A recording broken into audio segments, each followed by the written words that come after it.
Classification of chemical reaction.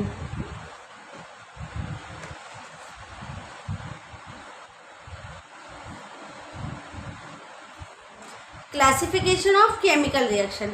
अब हम जो केमिकल रिएक्शन है उसको कैसे क्लासिफाई करेंगे, तो उसको क्लासिफाई करने के लिए 4 स्टेप्स।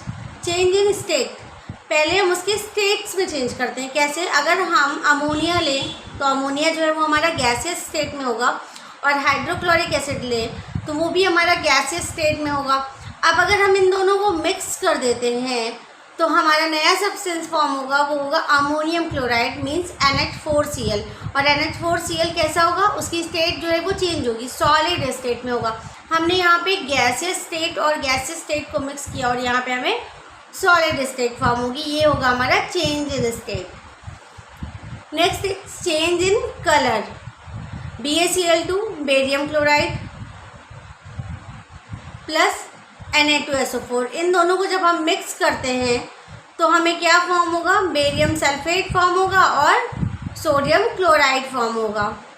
ठीक है, इसमें क्या होगा, इसमें जो कलर होगा वो चेंज हो जाएगा। Next is evolution of gas. Evolution of gas, NaHCO3 यानी कि sodium bicarbonate plus CH3COOH acetic acid. अब जो हमारा NaHCO3 है मीन सोडियम बाइकार्बोनेट है वो सॉलिड फॉर्म में है, जबकि जो हमारा एसिटिक एसिड है वो हमारा एक्वस फॉर्म में है। फिर जब हम इन दोनों को मिक्स करते हैं तो हमें मिल जाता है sodium acetate CH3COONA plus water मिलता है H2O और CO2 यानी कि जो कार्बन डाइऑक्साइड है वो एब्जॉर्ब होती है, वो मिलती है, sorry. Next is formation of precipitate. अब प्रेसिपिटेट कैसे फॉर्म होगा, अब हम सिल्वर नाइट्रेट को और पोटेशियम क्लोराइड को रिएक्ट कराते हैं एक साथ, यानी कि AgNO3 प्लस KCl। इन दोनों को अब हम साथ में अगर रिएक्ट कराते हैं तो हमें फॉर्म होगा AgCl plus KNO3 means silver chloride मिलेगा और पोटेशियम नाइट्रेट मिलेगा। चेंज इन टेम्परेचर, अब हम बात करते हैं चेंज इन टेम्परेचर की। तो चेंज इन टेम्परेचर, पहला है एक्सोथर्मिक रिएक्शन और second is endothermic reaction. Exothermic reaction क्या है, it is a chemical reaction in which heat energy is given out या हीट इज रिलीज।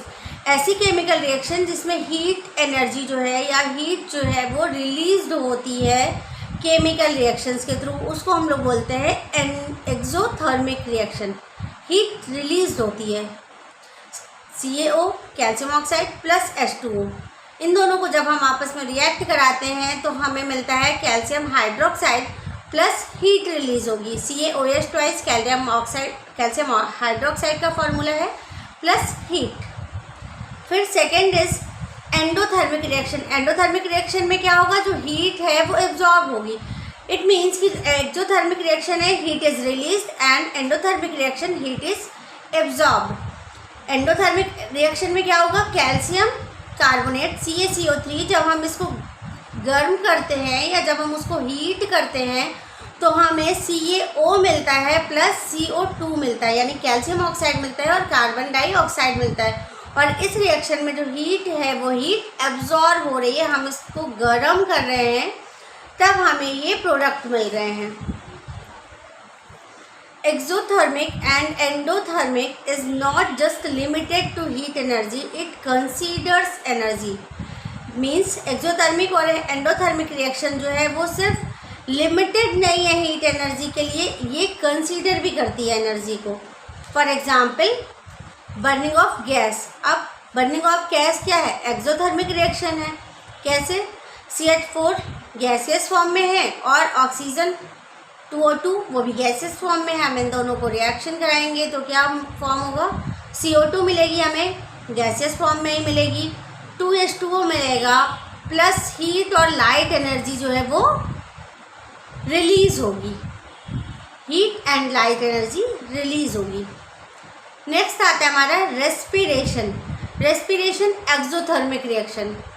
रेस्पिरेशन क्या है हमारी, रेस्पिरेशन भी एक्सोथर्मिक रिएक्शन है। अगर हम ग्लूकोज को ऑक्सीजन के साथ रिएक्शन कराते हैं यानी C6H12O6 प्लस 6O2, इन दोनों को हम आपस में रिएक्शन कराते हैं तो क्या फॉर्म होगा हमें 6CO2 carbon dioxide plus 6H2O plus ATP।